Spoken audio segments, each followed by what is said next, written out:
Hi, I'm Linda, and today we are going to create a color wheel and look at complementary colors.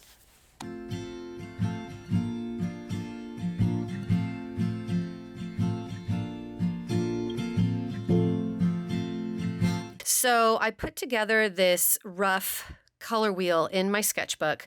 I have a much better one that I made in Photoshop in the description that you can download. So I have one that already has the colors in it, and then I have one that does not have the colors in it that you could print on your printer. So what I have here is I have our primary colors, red, blue, and yellow. Okay, and then across from them, I have the complementary colors. So the complementary color to red, which is also called a secondary color, is green. And it's opposite in the color wheel to red. It's also called a secondary color, and the reason why it's called a secondary color is because green is a mixture of blue and yellow. So it comes between blue and yellow in the color wheel. So the color wheel is so fun because it really starts to make sense when you look at it. So then orange is opposite blue. So these are called complementary colors. If you mix them together, you get a brownish neutral. So it is also a secondary color because yellow and red, when you mix them together, you get orange. Same is true for purple. Opposites, complementary color to yellow, and it is a secondary color because when you mix red and blue, you get purple. I have another video on my channel where I do a whole example of the difference when the different kinds of colors you can get mixing yellow, red, and blue. And then I also test it out because within watercolors, you have, different reds and different greens different reds, different blues, and different yellows. And within that, then you're going to get, a different result when you mix them. So it kind of explains why that is. All right, so here I have one of my favorite porcelain palettes, and the colors I'm using today is this really wonderful set because I really thought that the paints were very pure. It's the Kurtaki. Let's see if you can set of paints, and it's just a real simple primary set of paints. And in this one, I'm using the red, the blue, and the yellow from this set. Oh, and I think I used the green as well.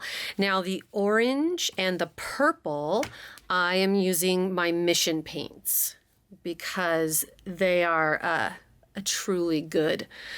I didn't mix these at all. These are all directly from the manufacturer. Okay, so let's try, start with, I'm gonna see what happens when we mix opposites. We're gonna start with yellow and purple. So I'm gonna go ahead and get some of my yellow. These paints are super creamy and rich.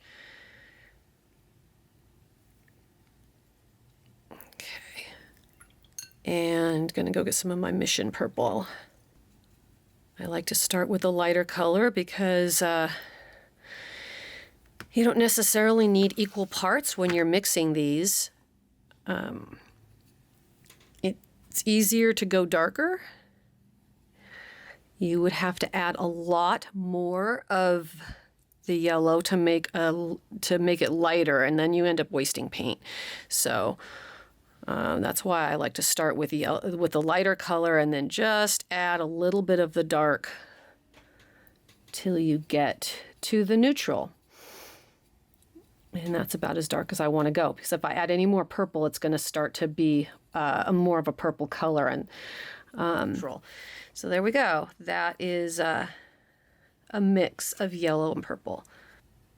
So when you're painting something that you are using yellow as your base color, let's say you're painting a lemon or you know, and you want a shadow on that lemon, instead of using black, you would use purple. And you would mix a shadow with purple, and that's going to give you a really nice shadow. Okay, so if I put a little bit more yellow in this, I always clean my brush when I'm changing colors, especially when they're in a palette like this, because you can see what happened to my white when I didn't.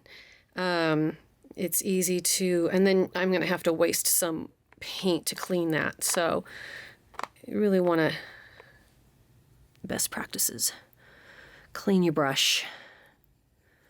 So now before I go get more paint, either use a clean brush or clean this brush. If I don't want to waste my paint, all I need to do is just get a clean brush, and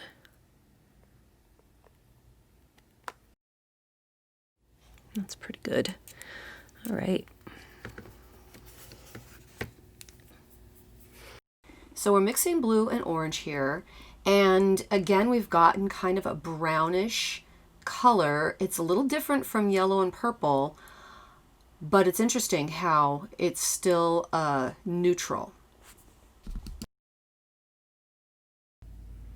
If I was drawing something that was primarily blue or primarily orange, say I was painting a blue car or I was painting an orange, I would use this as a shadow color or to deepen my colors. I'm going to try to stay out of that other one there.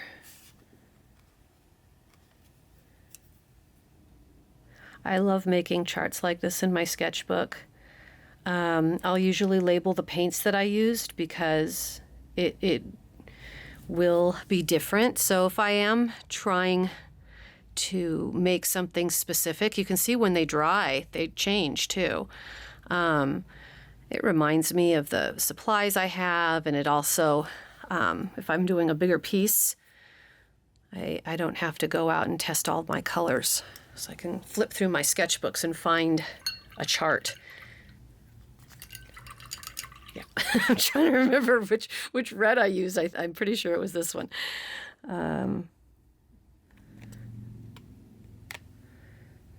Both my colors are in this palette here, my red and my green. Red and green.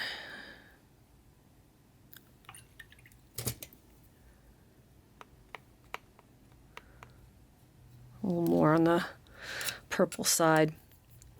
Inky, I like to call it. I think it just needs a little bit more green. Okay, so this is our green neutral. Really nice. So this is a little frog from my sketchbook. And I painted in red, and so I used green throughout the painting for shadows and also for the background. I like using complementary colors that way.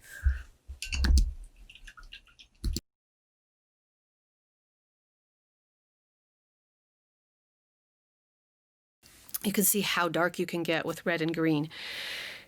So those are the complementary colors when you mix them. Anything opposite is going to get you a neutral of some sort. And then when you mix all three, either yellow, blue, and red, or green, purple, and orange, you're going to get something different in the center. So what I'm doing here is mixing all of my colors together. And I'm just going to play around by putting and adding colors until I can get the darkest neutral I can.